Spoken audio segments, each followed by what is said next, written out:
Hello everyone, welcome to সঙ্গীর সাথী পাঠশালা। আজকে আমরা DElEd part 1 session 2025-27 Bengali CPS 1 language 1 এর দুটি চ্যাপ্টার সেকেন্ড এবং থার্ড আমরা ইতিমধ্যে কমপ্লিট করে ফেলেছি। আজকে আমরা ফোর্থ বা 4 নম্বর চ্যাপ্টারটি শুরু করব।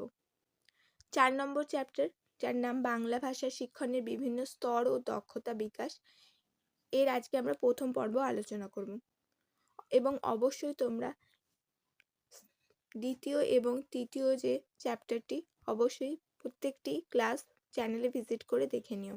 প্রথম পর্বের প্রথম প্রশ্ন হচ্ছে, ভাষাগত দক্ষতা বলতে কি বোঝো অথবা ভাষাগত দক্ষতার ধারণা দাও।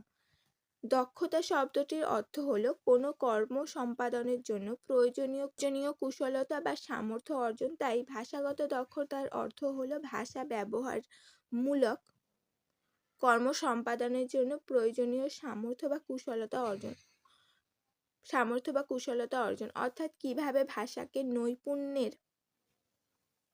নৈপুণ্যের সঙ্গে ব্যবহার করা যায় তার চর্চা করা। চিন্তা শক্তি, কল্পনা শক্তি, যুক্তিবোধ পরিণমনের জন্য ভাষাগত দক্ষতা অর্জন একান্তই প্রয়োজন।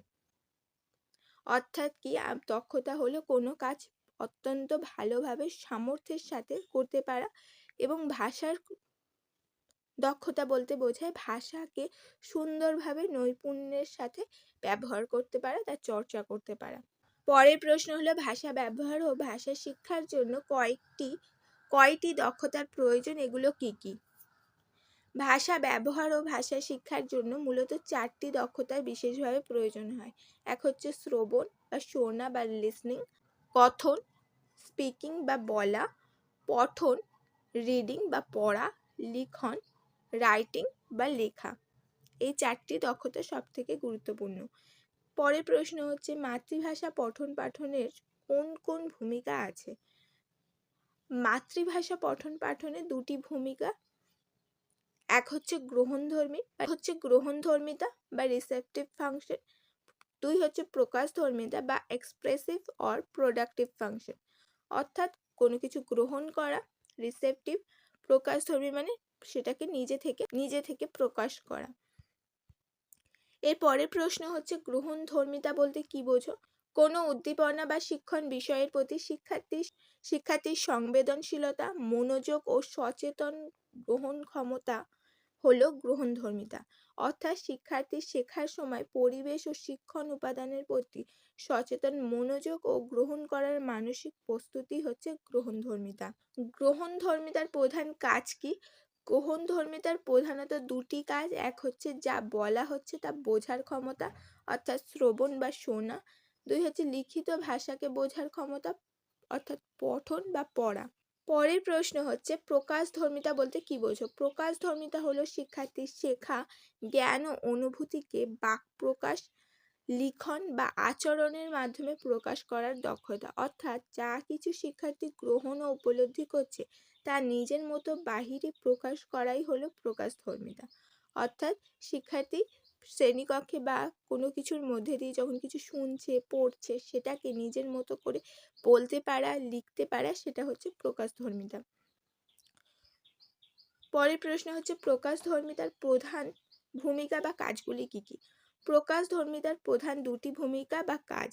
এক হচ্ছে কথনের মাধ্যমে বক্তব্য বা বিষয়কে প্রকাশ করা, অর্থাৎ কথন অর্থাৎ বলা, অর্থাৎ যা বলতে চাওয়া হয়েছে তা পরিষ্কার ও সঠিকভাবে বলতে হবে। দুই হচ্ছে লিখিতভাবে নিজের বক্তব্যকে প্রকাশ করা, অর্থাৎ লিখন, অর্থাৎ যা লিখতে চাওয়া হচ্ছে বা যেটা তুমি বোঝাতে চাও সেটা লিখে সহজ সরল সুন্দর সাবলীল ভাষায় লিখে সঠিকভাবে লিখে বোঝাতে পারা। এর পরের প্রশ্ন হচ্ছে, মাতৃভাষা দক্ষতা অর্জন বলতে কি বোঝো? মাতৃভাষা দক্ষতা অর্জন বলতে বোঝায় এক, অপরের ভাষাটি শুনে বুঝতে পারা। কেউ কিছু বলছে সেটা শুনে আমরা বুঝতে পারবো যে সে কি বলতে চাইছে বা সে কি বলতে চাইছে বা সে কি বলে বোঝাতে চাইছে। দুই, ভাষাটিকে কথায় প্রকাশ করতে পারা, যেটা বলছে বা যেটা আমরা শুনছি সেই বিষয়টিকে আমরা নিজেদের মতো করে বলতে পারবো। ভাষার লিখিত রূপ বা লিপি রূপ পড়তে পারা, অর্থাৎ কোনো কিছু ভাষা লেখা রয়েছে সেই জিনিসটাকে আমরা পড়বো এবং পড়ে বুঝতে পারবো, কেবলমাত্র বুঝতে পারবো না, সেটাকে অন্য কাউকে বোঝাতে পারবো। ভাষার লিখিত রূপ বা লিপি রূপে লিখতে পারা, অর্থাৎ কোনো কিছু বিষয় আমরা অন্য থেকে শুনেছি বা নিজেরা কোথাও পড়েছি, সেই বিষয়টিকে নিজেদের মতো করে নিজেরা যতটুকু বুঝেছি সেইভাবে লিখতে পারা, যাতে আরও 5 জন ভালো করে বুঝতে পারে বিষয়টি। এটা হচ্ছে ভাষার লিখিত রূপ। পরের প্রশ্ন হচ্ছে ভাষা শিক্ষণে দক্ষতা ভিত্তিক পদ্ধতির গুরুত্ব লেখো।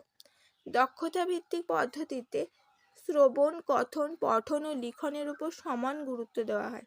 এতে শিশুর সার্বিক ভাষার দক্ষতা বিকশিত হয় এবং ভাষা ব্যবহার বাস্তবমুখী হয়।